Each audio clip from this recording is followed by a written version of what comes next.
hamak ng Diyos, ano? Para pagpalaan ka. Amen? That is the blessing. Anong plano? Ang ganda ng plano ng Diyos sa'yo. Ang ganda ng purpose ng Lord sa'yo. Ang ganda ng vision ng Diyos sa'yo. Kaya kung titigil ka, hindi ka magpapakalakas, hindi ka magpapakatatag, yung plano ng Diyos, matitigil yan. Amen? Kaya huwag mong hayaan, sabihin mo nga sa katabi mo, huwag mong hayaan. Tumigil ang nais ng Diyos sa'yo.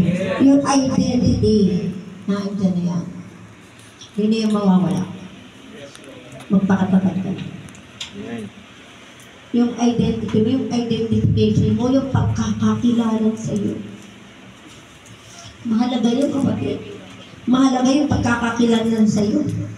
Na ikaw ay isang totoong lingkod ng Diyos. Amen, sabi po sa personal, isa lang ng 5:14 hanggang 18.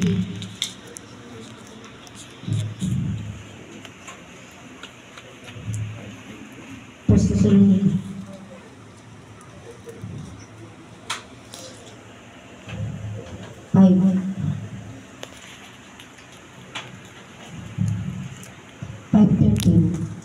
Gusto ko po sa 12 mo, sa 12 tayo.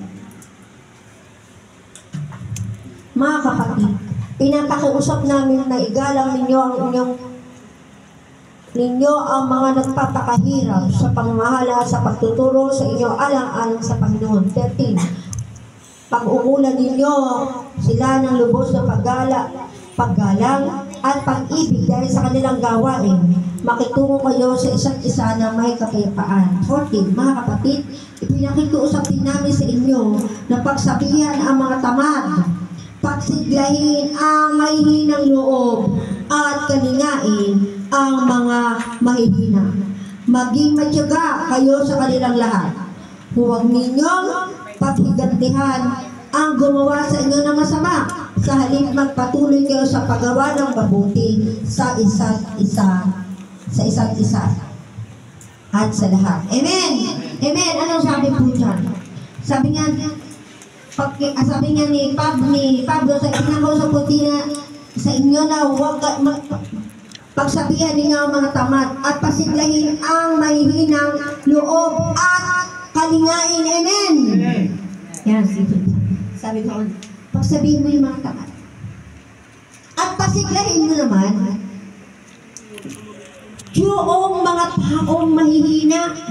Amen, yung mahihina ang loob. Na kapag may problema, pastor, ayaw ko na. Pasiglahin mo siya.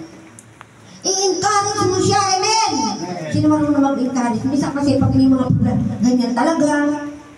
Kumapit naman tayo ng verse. Ano sabi na Biblia? Pasiglahin mo sila. At pagsabihan mo yung mga kapatid mo na ayaw ng sumamba, na natatamad na. Amen! Kasi yan pananagutan mo. Sabi mo nga sa tayo, pananagutan mo yan. Pananagutan mo yun. Alam niyo, kala niyo,